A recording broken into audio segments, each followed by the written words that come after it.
Well, hello, folks out there in YouTube land. Got a big show lined up for you. Let's get right on into it.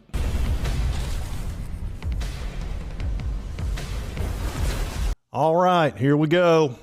Holy crap, inflation. I was worried. I was concerned about it with gas prices spiking and supply chain issues and not much getting done about it than inflation. Holy crap. And Ilus being up. So let's get into this. So here we go. Inflation rose 8.6% in May, highest since 1981. I remember 1981. I was about 12, 13 years old. Holy crap. And here's core inflation, which excludes food and energy, something that we use every single day of our lives, rose 6%. Both were higher than expected.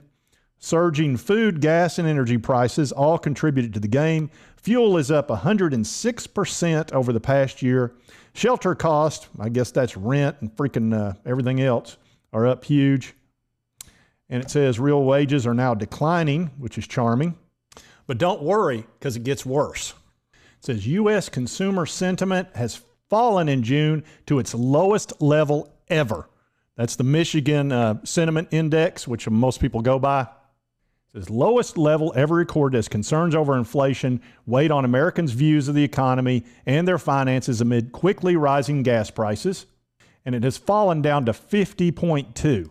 And just to give you an example of what 50, of course, lowest ever, but 50.2, let's take a look at what it should be.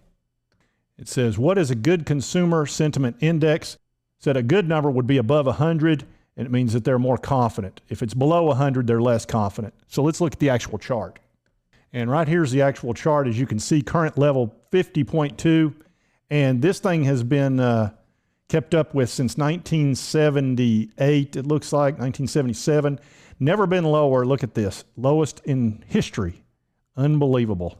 So things are going horrible. Now, I did a video a while back, several days ago, and tried to give some advice to the administration, the president, about how to deal with this inflation, and that was this one. And it was, what should President Biden do about inflation? And actually, he gave me a response, and here it was. You can't even... Zip it. Zip. Look, ladies and gentlemen of the jury, Exhibit A. So, yeah, he wasn't too impressed with my ideas. But anyway, yeah, this sucks. And I really can't understand it. I mean, the only thing we've done is print 40% of all the dollar bills that have ever been printed in the history of time. 40% in the last about 24 to 36 months. I can't understand why we'd have inflation. And then we kept interest rates down to zero. We handed out tons of free money and attacked the energy sector. So I can't understand why that would push up inflation. It makes no sense. None of that would help. Well, that's right. That all of those things would push up inflation. It's so weird. I just don't get it. So anyway, let's talk about Ilus. Ilus is freaking up today, almost 8%. Look at this jump. And I've looked all over the place to see what the heck's going on and what would cause this, especially with inflation. This should be terrible for a penny stock. I mean, good grief. You've got interest rates going up. That's terrible for penny stocks. And you've got terrible inflation, which devalues future profits for small companies.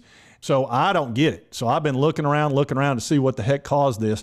I did see one thing that was pretty interesting, and this was from Eagle, and I found this pretty interesting. It says, I hope everyone noticed and realized that the fact that they're already processing the name and ticker change, as well as a change in operations, can only mean that the deal with the $100 million plus company is signed.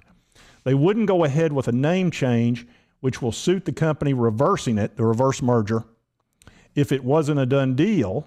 Only a matter of time before they announce the RM, which is reverse merger. I think that should help the Ilus share price once people realize and fully comprehend what that means.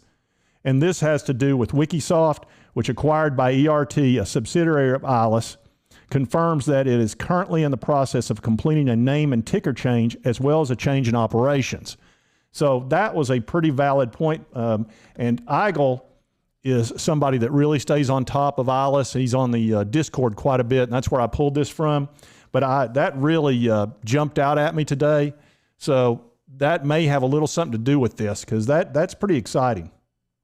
So the other day, I had included Ilus in stocks I'm buying during this crash, and why? And I've been waiting for these 5 stocks to pull back some.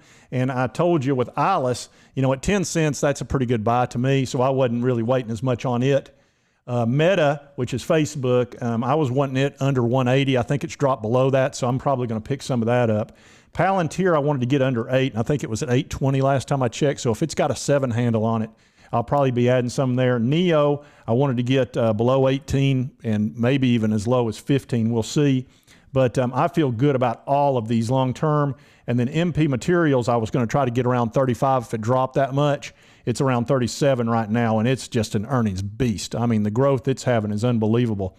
And of course, Ilus is the one penny stock I've got in here that I really feel good about it. And George Sharp's pretty much attacking it on a daily basis, but he hadn't had a big effect on it. And the fact that it went up almost 10% today is just shocking to me, given how bad the inflation is.